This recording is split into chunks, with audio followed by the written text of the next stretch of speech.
Thank you, Tom and Karen Mirabella, to join me for an interview tonight or today, this morning. It is our hope and prayer for this interview that our congregation may put a face to the name and get to know you better at a personal level. More importantly, they will be able to pray for you regularly as a congregation, as supporters for you. And before we begin, let me introduce you to our church audience. It is my pleasure to introduce Tom and Karen Mirabella. They are originally from Fairfax, Virginia, fellow Virginians, but have considered Harrisonburg to be their hometown since they started college at JMU in 1992. Tom is a pastor, and they served at churches in Florida and Arkansas before becoming missionaries. They now serve with MTW in Chiba, Japan. Chiba is a city of around 1 million people and is part of the greater Tokyo area, which is the largest metropolitan area in the world, with about 38 million people. Tom recently finished full-time language school, and Karen is continuing her part-time study as she serves in various ministries. Tom and Karen are the leaders of a newly created MTW team, which includes academic and outreach ministries, in addition to church plant and development. And they have 5 children: Kylie, 22, senior at JMU, Josiah, 21, living in Japan and taking distance courses from Nova, and AJ, 16, junior high, and Matthias and Leighton, twins, both 14, in 8th grade. Our topic to discuss tonight is include number one, how has COVID affected your ministry? What's been the biggest challenge, biggest unforeseen blessings? Number two, challenges and encouragement of their ministry and how they are seeing God at work. So without further ado, let me introduce Tom and Karen Mirabella. Welcome. Thank you.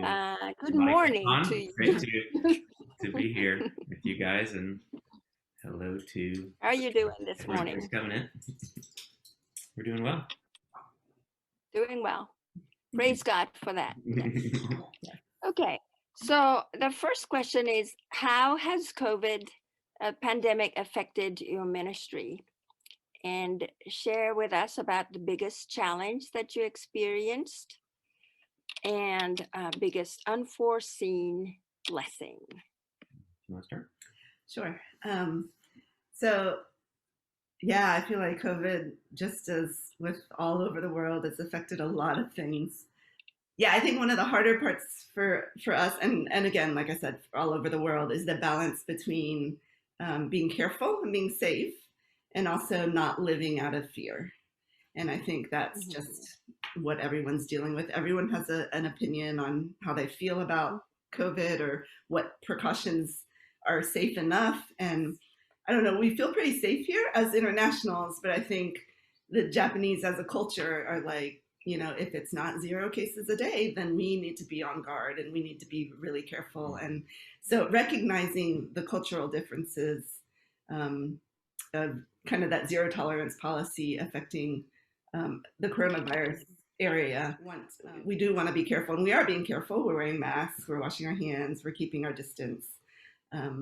But with people who are comfortable with it, we are still having, either lunch dates, or often we'll meet at a park and take walks and try to spend, that's been one of the harder things about coronavirus too, is trying to encourage community when gathering and being together is just not good right now because they don't want coronavirus to spread.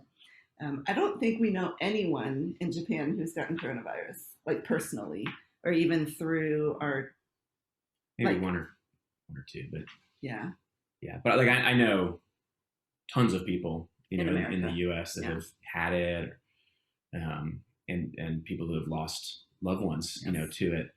And but here in Japan, it's just so much lower, the number of cases, and it's interesting because it's of course it started here before it got to America. So, over a year ago, we had the initial response to it, and we were starting to wear masks in church and doing a little bit of social distancing, and we had like the hand sanitizer when we came in, and at that point it was, I think in America it was like, hey, there's this thing going on in China and Asia, we don't really know anything about it.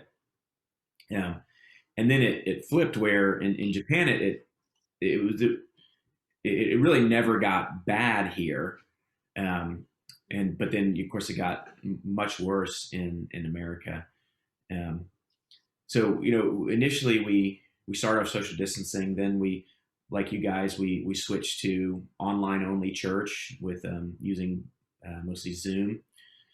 And after the first state of emergency, we went back to in-person worship, but the total congregation picked 2 Sundays a month to come to church, and so we're trying to keep about 50% capacity. Well, and the thing about social distancing in Japan is that yes, there's really high population density in the cities, like in the Tokyo area or in Osaka, but Japanese sort of naturally also practice more social distancing. Of course, in America we shake hands. Hug. Yeah, Hug. people in Japan they bow, right? And so you don't shake hands. Even before anything of this started, a lot of Japanese people wore surgical masks on the train, or just it's just much more common. So it could be if there's a lot of pollen out, or if you're not feeling well, or just for whatever reason, it was already common for people to wear masks. Yeah. But also, the Japanese culture, there's because there's so much focus on duty to those around you. When the government says, "Hey, we think you should wear masks," it's almost everyone does it. Yeah. Like there's just an expectation of like, well, of course I'll wear them, and that's an interesting cultural difference where America is the most independent-minded country in the world. When you look at like cultural values and factors and stuff, America is the most independent, and we value independence, and which has led to a lot of people saying, well, I have rights and I don't want to do this, and it's caused conflict over that. Where in Japan they're much more collectivist, and so if you say wear masks, then 99% of people are gonna wear masks. And then they say like we highly recommend that you do this. They don't even say like you have to, or any kind of that. It's more Americans are like, don't tell me what to do, and Japanese are more like, somebody please tell me what to do, so I can do it. Right, yeah, that is very opposite. Interesting. Okay. How about the challenges and encouragement of your ministry and how you're seeing God at work?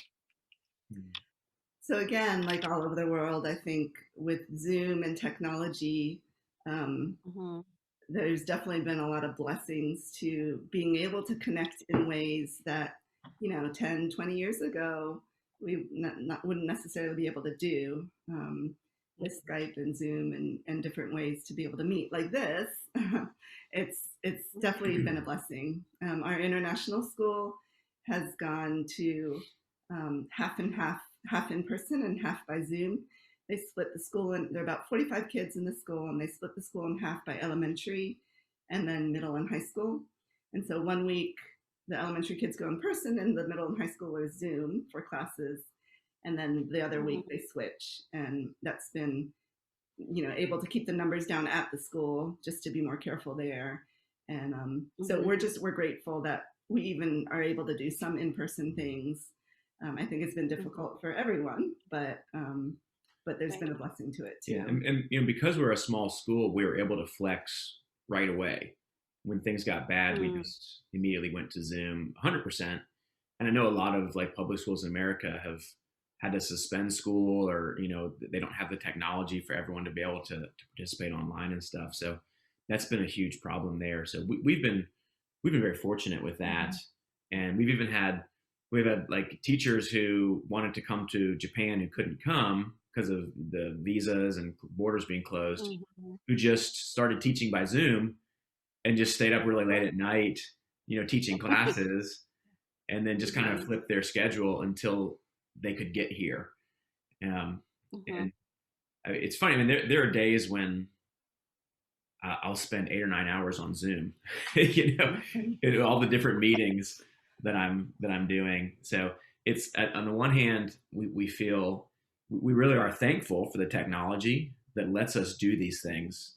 It provides safety. It keeps us connected. At the same time, it's definitely. I think as a church, we were talking recently about the need for connection and congregational care because this is such an isolating time, and Japan, even prior to this crisis, there's a lot of people feeling isolated and alone, and that's the kind of the contrast of Japan is that there's so many people, and yet so many people feel isolated and alone, out of relationship. They work really huge hours, but then they're kind of off by themselves. Japan has this thing called hikikomori, which is a Japanese word, means turning inward. It's people who basically withdraw from society. They lock themselves in their rooms, or they just withdraw from everything. And I think that the pandemic has increased that kind of social isolation. We've seen over the last 10 years, Japan has always had a high suicide rate. And it was really the highest at one point in the industrialized world. And over the last 10 years, it has been consistently tracking downward until this year. And with the lockdown and these things, there was a huge spike starting last July. And then, I think it was October last year was like, from year to year, it had doubled, the number of suicides, especially women. Because women have been the most affected by the lockdown. They tend to work in some of the jobs that have had the most decrease, or unable to function, and then having to not being able to work. They've lost income. It's caused a lot of pressure and stress that way. So we've seen this real increase. I think for the church, they've started a number of small groups since the pandemic started, and that's been a real big blessing.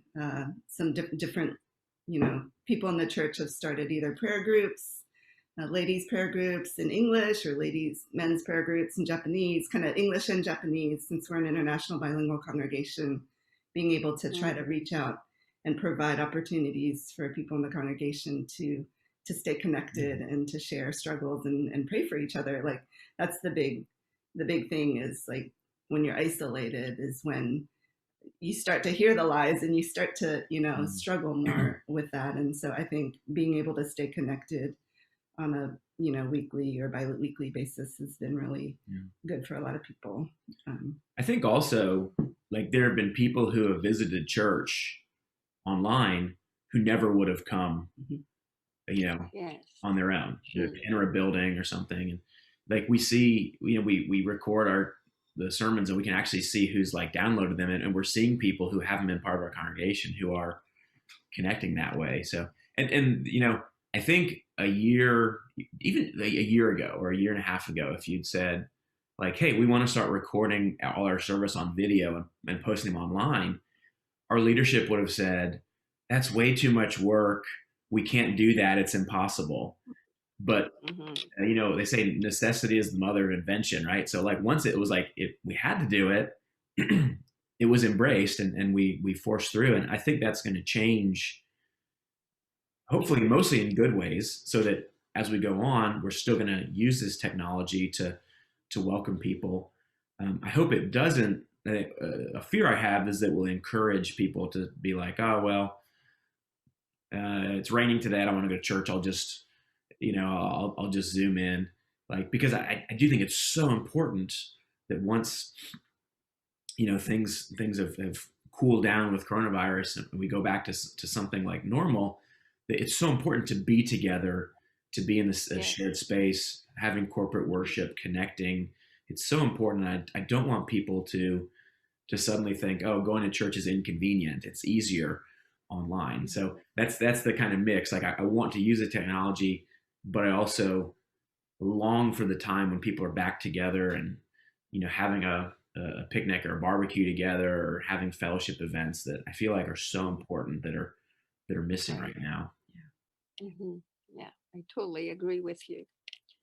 I want to ask you a little bit about your experience of learning the new language. Tom, you finished, and Yeah. Karen is close to finish. And Japanese it's a super easy language, and we had no trouble learning it at all. yay.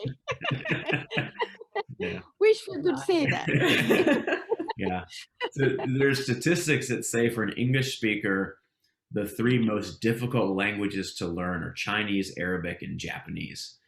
So it's definitely, it's really hard. In that order? They're just the top three. I'm not sure which exact order, but the biggest difficulty with Japanese is the kanji, which is the writing system, because it's not at all phonetic. So you can't look at something in Japanese and sound it out or like be able to pronounce it. It's a symbol, and it might have one reading, it might have two, it might have 10 different ways that this can be used. And it has to do with history and importing it from China. And sometimes they use the Chinese pronunciation from different eras, and sometimes they use an English pronunciation, or I'm sorry, a Japanese pronunciation. It's a really complex language for that reason.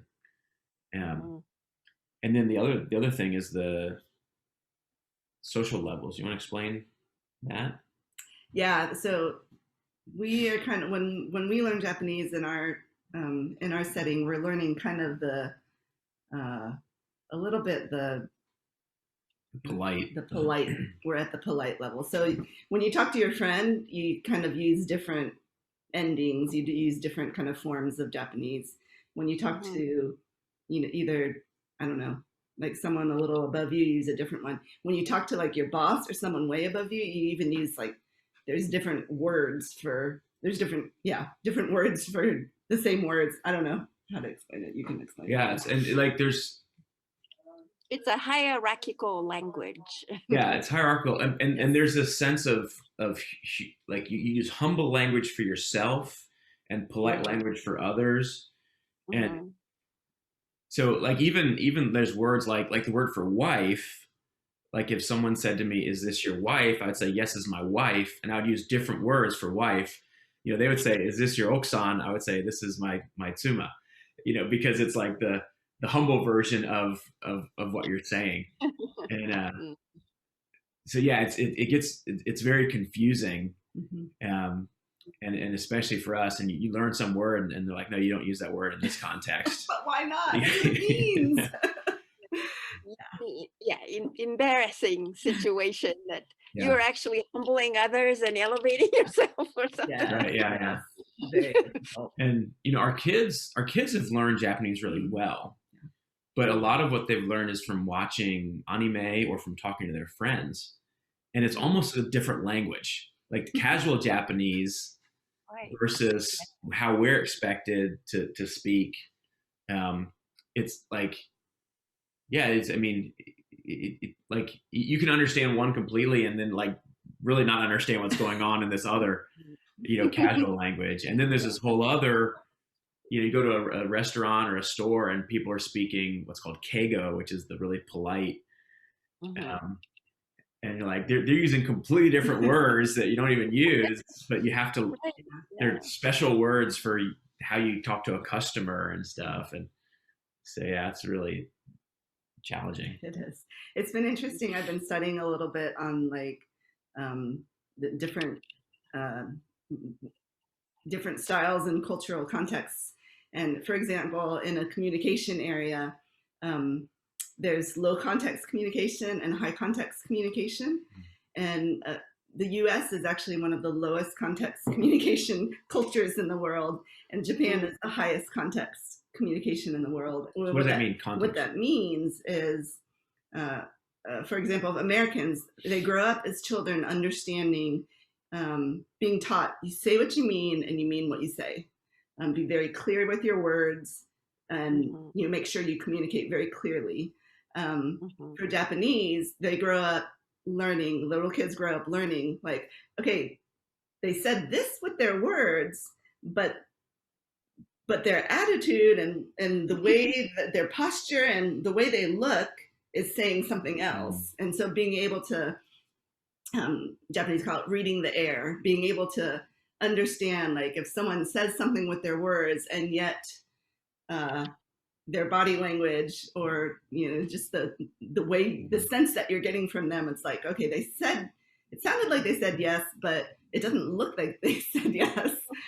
So being able to read the air is a really big part of the culture here. So even if we had the vocabulary, which we don't, we have some of, being able to read the air is very difficult. It's just the different nuances in the ways that things are said, and it's a challenge. Yeah, I think there's because of the sense of community and stuff, like, you never want to say no to someone.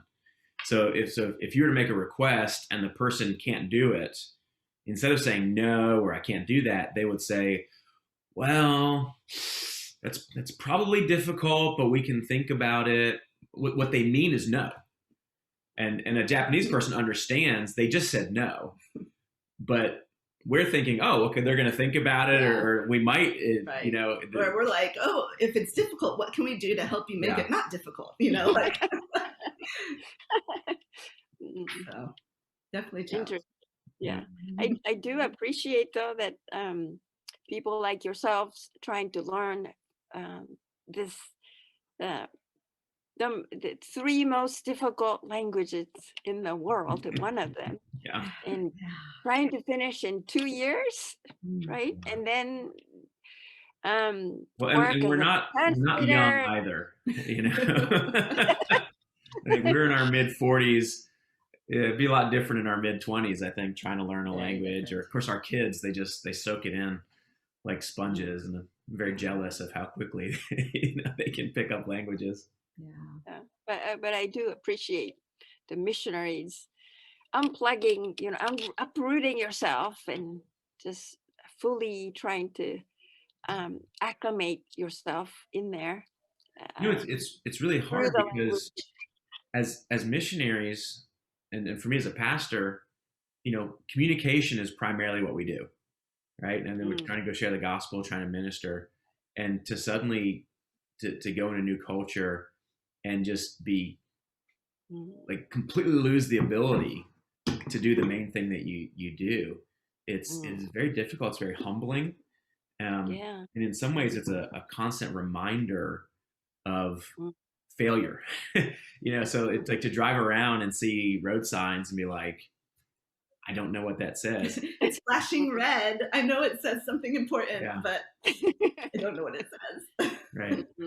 And just to be like, I have a kindergartner level reading ability or something, and it gives you a lot of sympathy for immigrants to other, like, in America or whatever, people who come from other places and they don't speak English right away. It really is so hard to have to learn another language. And it helps you gain perspective also, to understand different ways of thinking. And it's just so interesting. Even just the way phrases are made in different languages, that you're like, that's so strange. Like a compliment in Japanese is you have a tall nose. Like like in English, you'd be like, you got a big nose. That's not like complimentary, but like in Japanese, like, oh no, tall nose is a beautiful thing. Like, really? Okay.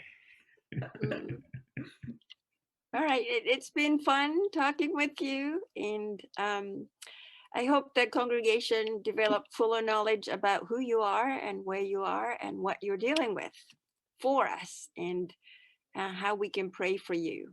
Thank you very much, and we look forward to seeing you soon again. Yes. Hopefully in person. Yes, hopefully. Thank you. Soon. Yeah, thank you.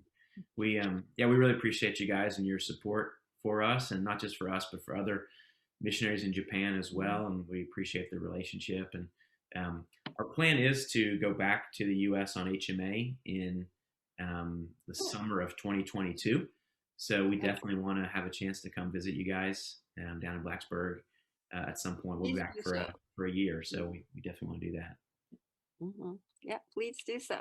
Till then, for now, thank you. Thank you. All right, We'll thank see you you. Bye. soon.